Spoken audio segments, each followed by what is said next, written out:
ચપટી ભરી ચોખા ને ઘીનો છે દીવડો, શ્રીફળની જોડ લઈને રે હાલો હાલો કૈલાસ ધામ જઈએ રે।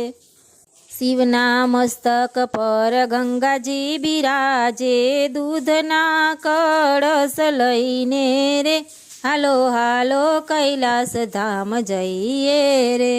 શિવના હાથમાં ત્રિશૂળ શોભે, જટાડા જોવાને જઈએ રે હાલો હાલો કૈલાસ ધામ જઈએ રે। ઊંચા શિખર ઉપર રહે એ કલડા, એ તો સૌને દર્શન આપે રે હાલો હાલો કૈલાસ ધામ જઈએ રે। ચપટી ભરી ચોખા ને ઘીનો છે દીવડો, બીલી પત્ર લઈને રે હાલો હાલો કૈલાસ ધામ જઈએ રે।